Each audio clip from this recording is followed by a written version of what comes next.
Funding को लेकर NIA के नोटिस के जवाब में किसान नेताओं ने पेश होने से इनकार कर दिया, लेकिन इससे ये साफ है कि अब सरकार और किसानों के बीच कड़वाहट शायद और बढ़ गए।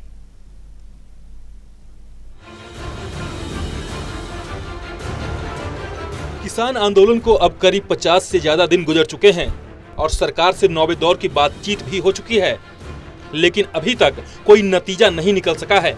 लेकिन अब एनआईए समन के बाद किसानों और सरकार के बीच कड़वाहट और बढ़ने का काम किया है। दरअसल आंदोलन से जुड़े 20 किसान नेताओं समेत करीब 100 लोगों को एनआईए ने फंडिंग को लेकर अन्य लिंक को लेकर पूछताछ के लिए समन भेजा है। बताया जा रहा है कि इनसे पूछताछ के सिलसिले की शुरुआत एनआईए रविवार से अलग अलग तारीखों पर करने जा रही है। उधर शनिवार को ही पंजाब से जुड़े 32 सिख संगठनों की बैठक में 26 जनवरी के ट्रैक्टर परेड, एनआईए के ताजा समन, शुक्रवार की सरकार से हुई वार्ता और 10वें दौर की 19 जनवरी को होने वाली वार्ता पर चर्चा हुई है। ट्रैक्टर परेड में 3 विकल्पों पर मंथन हुआ जो सुप्रीम कोर्ट की सुनवाई पर निर्भर है। वहीं बैठक में नोटिस को लेकर सरकार के रवैये पर चिंता जताई गई। तय हुआ कि सरकार से 19 जनवरी की प्रस्तावित वार्ता में इस पर सवाल किए जाएंगे।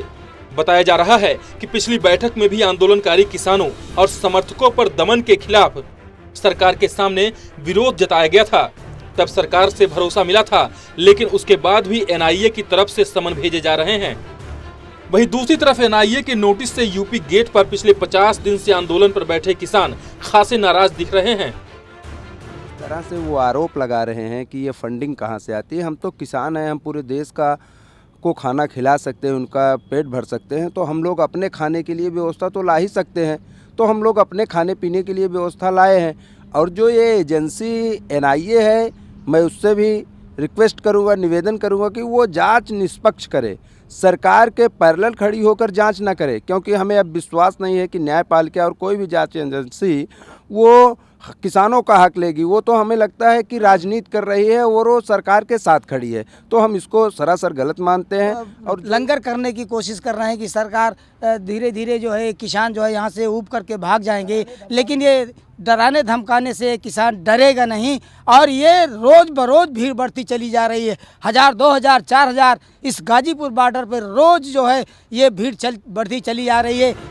किसान नेताओं का मानना है कि आनन फानन में रविवार को एनआईए ने पूछताछ के लिए तलब किया है, जिससे इसे सोमवार को सुप्रीम कोर्ट की सुनवाई में आधार बनाया जा सके।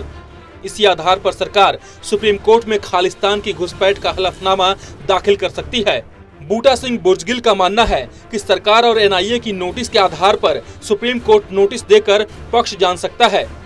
किसान संगठनों की बैठक में इससे जुड़ी कानूनी पहलुओं पर मंत्रणा हुई है। वो इस घटनाक्रम को आंदोलन को तोड़ने की सरकार की साजिश करार देते हैं। आपको बता दें कि एनआईए ने किसान नेता और लोक भलाई इंसाफ वेलफेयर सोसाइटी के प्रधान बलदेव सिंह सिरसा और उनके बेटे मेहताब सिंह सिरसा को रविवार 17 जनवरी को एनआईए मुख्यालय दिल्ली में बुलाया है। इन किसान नेताओं समेत करीब 100 लोगों को एनआईए ने फंडिंग को लेकर दूसरे लिंक को लेकर पूछताछ के लिए समन भेजा है। इनमें किसान नेताओं के अलावा धार्मिक और सामाजिक संगठनों के प्रमुखों के साथ साथ कलाकार, ट्रांसपोर्टर, आढ़तिये, पेट्रोल पंप संचालक, जत्थेदार और कई संदेह के दायरे में शामिल हैं। Special desk, total news.